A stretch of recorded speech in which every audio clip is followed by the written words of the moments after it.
March 9, 1945. 12,000 feet above Tokyo, Japan.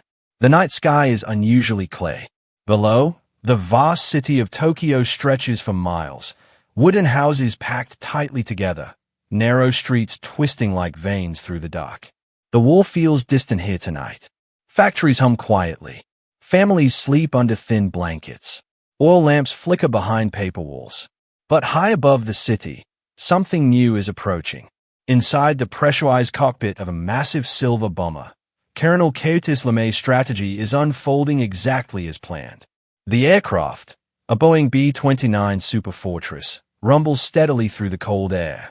Its four massive Wright R-3350 engines vibrate through the metal fuselage like thunder trapped in a drum.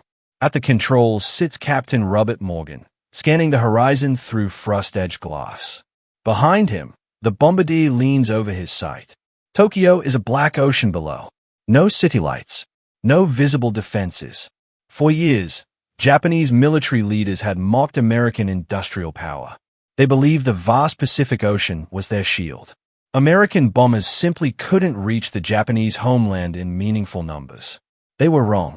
Behind Morgan's bomber, hundreds more B-29s form a long silver chain across the night sky, each aircraft carrying a new kind of weapon designed specifically for cities built of wood and paper.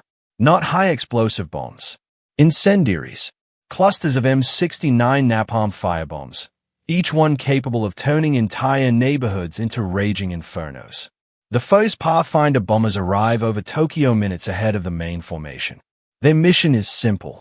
Mark the city. A hatch opens beneath the aircraft. Bombs fall silently at first, small canisters spinning through the darkness. Seconds later, the streets of Tokyo begin to glow. Small fires bloom like orange flowers across the sleeping city. Then the main formation arrives.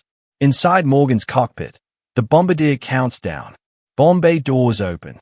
Cold air screams through the fuselage as the massive steel doors split apart. Below them, the fires spread quickly, licking through wooden rooftops like hungry fingers. The bombardier steadies his crosshairs over the burning districts. Steady, steady. Thousands of feet below, the first Japanese civilians step outside their homes, staring upward in confusion. They hear engines. Not one, not 10, hundreds. Bombs away. The Superfortress shudders as dozens of incendiary clusters drop from its belly. And suddenly, Tokyo begins to burn. Summer, 1942. Imperial Japanese Army Headquarters, Tokyo. Maps of the Pacific cover the walls. Red flags mark victories. Attack on Pearl Harbor, the fall of Singapore, the capture of the Philippines, and vast stretches of ocean now claimed by the Japanese Empire. Officers in crisp uniforms stand around a long wooden table. Cigarette smoke curls lazily toward the ceiling. Confidence fills the room. One colonel taps the Pacific map with a thin pointer. The Americans are merchants, he says. Traders. Industrialists. A few officers chuckle quietly. Across the ocean, the United States has suffered humiliation after humiliation. Its fleet burned at Pearl Harbor. Its soldiers forced into surrender in Bataan Peninsula. Many Japanese officers believe the Americans lack the will for a long war. Even Weiss, America is too far away. The Pacific Ocean is enormous. Thousands of miles of open water separate the United States from the Japanese homeland. Strategic bombing of Japan itself seems impossible. The current American bomber, the B-17 Flying Fortress, doesn't have the range to reach Japan from distant bases. Factories in Detroit, Chicago, and Los Angeles may produce weapons in massive numbers. But Japanese commanders believe those weapons will never reach the home islands.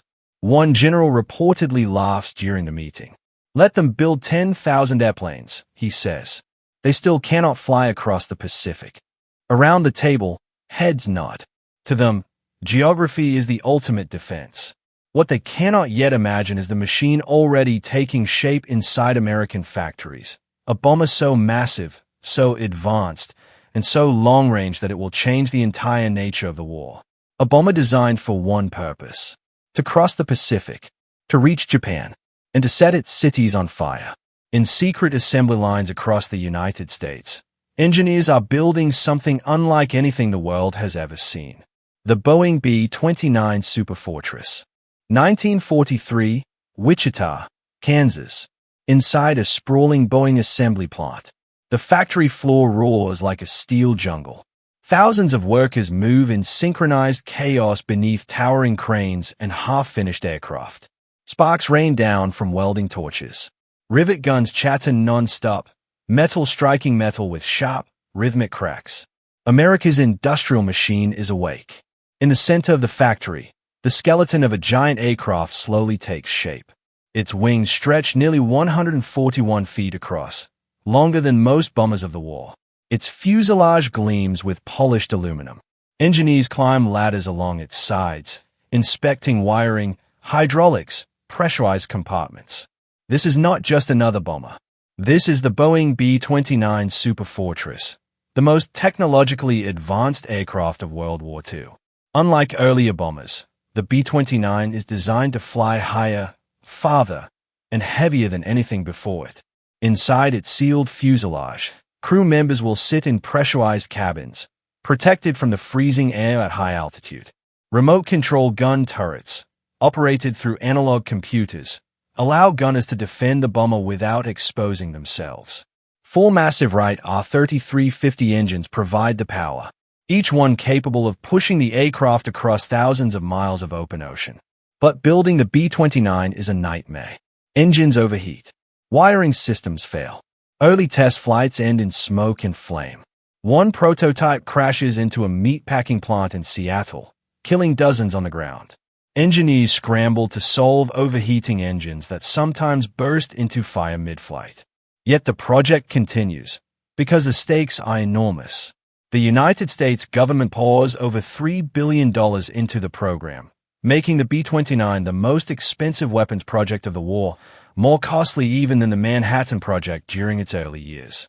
But American industry has one overwhelming advantage: scale. By 1944, assembly lines across the country are producing B-29s at astonishing speed. Hundreds of them. Soon, these giant bombers will begin flying across the Pacific toward newly captured airfields, bases that finally place Japan within reach. And when they arrive, the war will enter an entirely new phase. A phase where cities, not battlefields, become the targets. June 15, 1944. The island of Saipan, Mariana Islands. The air smells of salt, smoke, and cordite. American landing craft grind against the beaches as U.S. Marines pour onto the sand, rifles raised, machine guns rattling across the shoreline. Japanese artillery thunders from the jungle-covered hills above. This is not just another island battle. Saipan is a runway to Japan.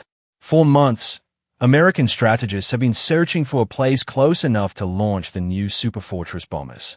The islands of the Mariana Islands, especially Saipan, Tinian, and Guam, are the perfect location. From here, a Boeing B-29 Superfortress can finally reach the Japanese home islands. But first, the islands must be taken. The battle is brutal. Japanese defenders fight from caves, bunkers, and hidden gun positions carved into volcanic rock. Snipers hide in palm trees. Mortars rain down on advancing Marines. Over 3 weeks of relentless combat, the island becomes a graveyard. More than 3,000 American soldiers are killed. Nearly all of the 30,000 Japanese defenders die fighting. When the guns finally fall silent in July, bulldozers arrive almost immediately. Within days, construction battalions, the U.S. Navy Seabees, begin transforming the scarred island into one of the largest air bases on Earth. Coral is crushed into concrete runways. Palm forests are cleared. Fuel depots, hangars, and barracks appear almost overnight. Soon, gigantic runways stretch across the island, long enough for the massive Superfortress bombers to take off fully loaded. Japanese commanders in Tokyo are stunned when they realize what has happened. From Saipan, the distance to Tokyo is roughly 1,500 miles. For the first time in history, American bombers can strike the heart of Japan and return safely. The shield of distance, the vast Pacific Ocean, has been broken, and soon, the sky over Japan will fill with engines. November 24, 1944. 27,000 feet above Tokyo. Dawn breaks slowly over the Japanese capital. From the ground, the sky looks calm, thin clouds drifting across a pale winter horizon. But high above them, nearly 100 massive bombers move in formation like a slow metal river. Inside one of them, the Boeing B-29 Superfortress Dauntless Duty, the crew breathes through oxygen masks as the aircraft shudders in the thin air. The target today is the Musashino Aircraft Factory, where engines for Japanese fighter planes are built. This is the first large-scale strategic bombing mission against the Japanese capital. In the bombardier's compartment, the Norden bomb sight hums quietly as gears rotate and gyroscopes stabilize. Below them, Tokyo appears enormous. A sprawling maze of wooden houses, narrow streets, temples, factories, and rail lines stretching in every direction. The bombardier speaks calmly over the intercom. Bomb runs starting. Flak bursts suddenly appear around the formation, black puffs blooming in the sky as Japanese anti-aircraft guns fire desperately upward. But the B-29s are flying far higher than most Japanese defenses were designed to reach. Japanese fighter pilots scramble to intercept, but they are too few. Too late. Inside the bomber, the bombardier grips the release switch. Bombs, away. The aircraft jolts slightly as several 500-pound bombs drop from the open bomb bay. They fall for nearly 30 seconds. Then, far below, explosions ripple across the factory complex. Smoke rises above the city. For American commanders, the raid proves something important. Japan can be reached, but it also reveals a serious problem. The high-altitude winds above Japan, later known as the jet stream, are far stronger than expected. Bombs drift wildly off target. Many miss their intended factories entirely. Precision bombing over Japan is proving far less effective than planners hoped. Some American commanders begin to ask a dangerous question. If bombs cannot accurately hit factories, why not target the cities themselves? And soon, a new commander arrives who is willing to try exactly that. His name is Curtis LeMay.